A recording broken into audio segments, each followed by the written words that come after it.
যেদিকে দুচোখ যায় গোলাপের সমাহার, হরেক রকম রঙে রঙিন গোটা এলাকা, সঙ্গে মন মাতানো সুবাস। শীতের কলকাতায় রবীন্দ্র সরোবরে লায়ন্স সাফারি পার্কে অনুষ্ঠিত হল 42তম Indian rose convention and all India rose show, পরিচালনায় Bengal rose society, Indian rose federation ও লায়ন্স সাফারি পার্ক। আজকে এখনই 700 নাগাদ, even more than 700 pots have come, and then there are hundreds of cut flowers which have come from all over India are exhibited in the enclosure. এখানে participant যা ফ্লাওয়ার্সে আছে মোর দেন 40 और বিভিন্ন state 17 state থেকে এসেছেন और মোর দেন 1000 পটস আছে।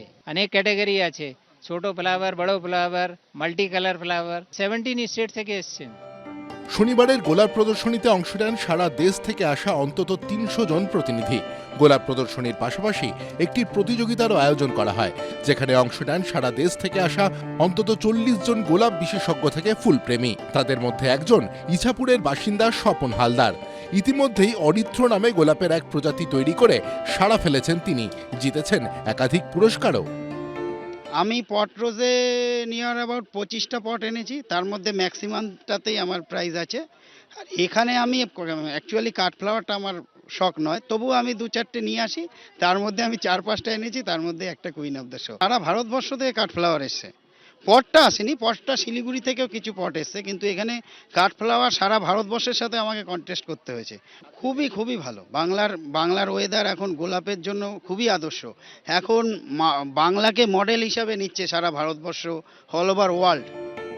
সোমবার পর্যন্ত চলবে এই প্রদর্শনী। সুদীপ্ত আচার্য, এবিপি আনন্দ, কলকাতা। এটা কি প্রয়োজন ছিল আমাকে বর্ধমানে লড়তে পাঠানো? যে খড়গপুরে দুবার মানুষ ওখানে জিতিয়েছে, দেখিয়ে দিয়েছে, তো পার্টি জিতি বলে আমি ওখানেই লড়বো। এখানকার রানিং এমএলএ সে আমি হই আর যেই হই, তাকে ওখান থেকে সরিয়ে দেওয়া সেটা তো একই ইনজাস্টিস, লজিক্যালি সেটা ইনজাস্টিস। 8 মাস মাঠের বাইরে থাকার পর ক্রিজে ফিরেছেন। বছরের শেষ দিন অমিত শাহর সঙ্গে একান্ত সাক্ষাতের পর থেকেই পুরনো ফর্মে দিলীপ ঘোষ। ফের কি ব্যাট হাতে আগের মতোই ঝড় তুলবেন বিজেপির প্রাক্তন রাজ্য সভাপতি? অপেক্ষায় অনুগামীরা। 8 মাস পর বিজেপির রাজ্য স্তরের কর্মসূচিতে ডাক পাওয়ার পরের দিনই দলের সঙ্গে দূরত্ব তৈরি হওয়া নিয়ে মুখ খোলেন দিলীপ ঘোষ। কি প্রয়োজন ছিল আমাকে বর্ধমানে লড়তে পাঠানো? অনেক ডিসিশন নিতে হয়। তখন আমারও মনে হয়েছিল আমি তো কারো বাধা নেই, আমারও ব্যক্তিগত জীবন আছে। আর ওই রং দেখে, মুখ দেখে আমি রাজনীতি ভিতরেও করি না, বাইরেও করি না। ফালতু একটা এজেন্ডা বানানো কাউকে আইসোলেট করার জন্য, এটা আমার বিরুদ্ধে 4 বছর ধরে চলছে। পাশাপাশি 2026-এ পুরনো কেন্দ্র খড়গপুরে লড়ার ইচ্ছে প্রকাশ করেন বিজেপির প্রাক্তন রাজ্য সভাপতি। আমি আগে যেখানে লড়েছি খড়গপুরে দুবার মানুষ ওখানে জিতিয়েছে, দেখিয়ে দিয়েছে, তো সেই জন্য সাহেব ওখানকার মানুষের সঙ্গে একটা আর্থিক যোগ আছে, তো পার্টি জিতি বলে আমি ওখানেই লড়বো। গতবার ইচ্ছা প্রকাশ করেছিলাম আমি ইলেকশন লড়বো না, বর্তমানে যাব না, কিন্তু পার্টি বলেছিল, আমি গেছি। বারবার এরকম হবে আমার মনে হয় না, পার্টিরও শিক্ষা নেওয়া উচিত।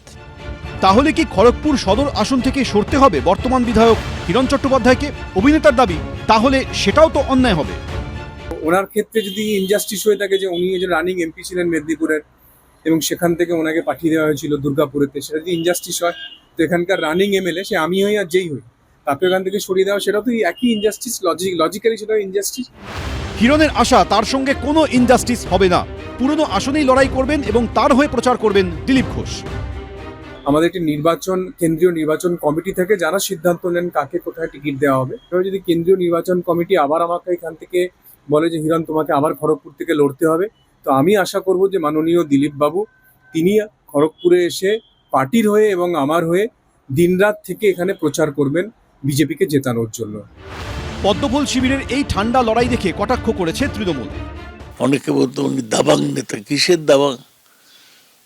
পার্টি যখন কর্নার করে দিল তখন গ্রামে চলে গেলেন। আর এখন তো উনি হেরে গেছেন লোকসভায়। যতদিন না পর্যন্ত পরে একটা নির্বাচনে জেতেন ততদিন ওর গুরুত্ব তৈরি হবে না। আর বিজেপির এমএলএ তো অলরেডি রয়েছে খড়গপুরে, তাকে হিরণ, তাকে বাদ দিয়ে ওকে কেন দেবে? তাও তো আমি কোনো কারণ বুঝছি না। এতদিন যেন তিনি দলে থেকেও ছিলেন না, কিন্তু নতুন বছরে ফের ভিড় বাড়ছে ইকো পার্কের মর্নিং ওয়াকে। সব মিলিয়ে 26-এর ভোটের আগে ওয়ার্ম আপ শুরু হয়ে গেছে দিলীপ ঘোষের। শনিবার দলীয় কর্মীদের নিয়ে খড়গপুর 2 নম্বর ব্লকের জকপুরের মহিষা গ্রামে শতাব্দী প্রাচীন মনসা মন্দিরে পুজো দেন দিলীপ ঘোষ। তবে হিরণের মন্তব্য নিয়ে কোনো প্রতিক্রিয়া দিতে চাননি তিনি। কৃষ্ণেন্দু অধিকারী, রঞ্জিত সাউ, সোমনাথ দাস, এবিপি আনন্দ। এবিপি আনন্দ, এগিয়ে থাকে, এগিয়ে রাখে।